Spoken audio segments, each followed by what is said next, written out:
खबर है कि बहुत जल्द यात्रियों को ले जाने वाले प्लेन भी बिना पायलट के उड़ाए जा सकते हैं। न्यूयॉर्क में पायलटलेस प्लेन की टेस्टिंग से जुड़ी हैरान करने वाली जानकारी सामने आई। दावा यह है कि टेस्टिंग के दौरान प्लेन के कॉकपिट में कोई पायलट मौजूद नहीं था, लेकिन फिर भी प्लेन को उड़ाने में कोई परेशानी नहीं हुई। मतलब ये कि जैसे ड्रोन उड़ान भरते हैं, ठीक वैसे ही प्लेन भी उड़ान भर पाएंगे। अगर ये प्रयोग कामयाब हुआ तो प्लेन को उड़ाने के लिए किसी पायलट की जरूरत नहीं होगी। इससे पहले सेनाओं के इस्तेमाल के लिए भारी भरकम ड्रोन बनाए जा चुके हैं। पायलटलेस प्लेन में भी बहुत कुछ उसी तकनीक का इस्तेमाल करने का प्लान है। लेकिन सैकड़ों यात्रियों को ले जाने वाले और कई घंटे तक हवा में रहने वाले प्लेन को केवल तकनीक से उड़ाया जाएगा, ये सोचना भी खतरनाक है। इसीलिए किसी नतीजे पर पहुंचने से पहले इस तकनीक का कई बार ट्रायल किया जाएगा। यूं तो पिछले कुछ सालों में दुनिया के कई देशों में इस तकनीक पर काम किया जाता रहा है, लेकिन दावा है कि इस बार की टेस्टिंग वैज्ञानिकों का हौसला बढ़ाने वाली रही। क्योंकि आमतौर पर जब प्लेन हवा में होता है तब पायलट अक्सर उसे ऑटो पायलट मोड पर डाल देते हैं। मतलब ये कि उस वक्त तकनीक ही प्लेन को उड़ा रही होती है, लेकिन पायलट की जरूरत तब होती है जब एटीसी से बात करनी पड़े या फिर एटीसी से मिलने वाली किसी कमांड का जवाब देना पड़े। एटीसी यानी एयर ट्रैफिक कंट्रोल।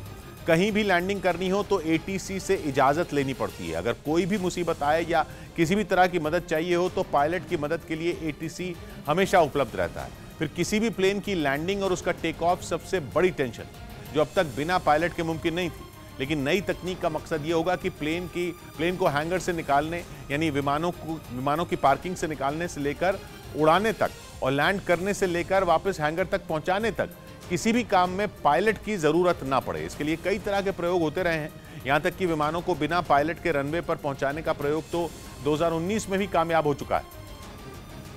और इस बार जो प्रयोग किया गया उसमें एहतियातन प्लेन में एक पायलट को रखा तो गया, लेकिन कॉकपिट में कोई नहीं था। एटीसी से मिलने वाले निर्देशों को सुनने का इंतजाम जमीन पर ही कर लिया गया था। मतलब ये कि जमीन पर एक कंट्रोल रूम बनाकर एटीसी के निर्देशों को सुना जा रहा था। फिर प्लेन को उड़ा रहे ऑटोमेटिक सिस्टम को उन्हीं निर्देशों के मुताबिक कमांड दी जा रही थी। यानी एटीसी के हर निर्देश का जवाब जमीन से दिया जा रहा था और प्लेन को एक रोबोटिक सिस्टम कंट्रोल कर रहा था। दावा यह है कि अगर बिना पायलट के प्लेन को उड़ाने का प्रयोग कामयाब हो गया तो कई परेशानियों का अंत हो जाएगा।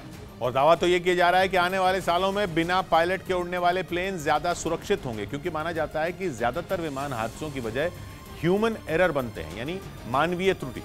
पायलट की तरफ से हुई कोई छोटी सी चूक बड़े हादसे की वजह बन जाती है, लेकिन रोबोटिक कंट्रोल के बाद किसी चूक की जगह नहीं होगी। रोबोट बहुत सारी जानकारियों को ध्यान में रखने के बाद हालात का सटीक आकलन करेंगे और फिर सही फैसले करेंगे। दावा तो यह भी है कि आने वाले वक्त में उड़ानों की गिनती बढ़ाने की जरूरत पड़ेगी। अगर ऐसा होता है तो पायलटों की बहुत बड़ी कमी पैदा हो सकती है। पायलटों की कमी से निपटने के लिए भी पायलटलेस प्लेन की तकनीक बेहद अहम साबित होगी।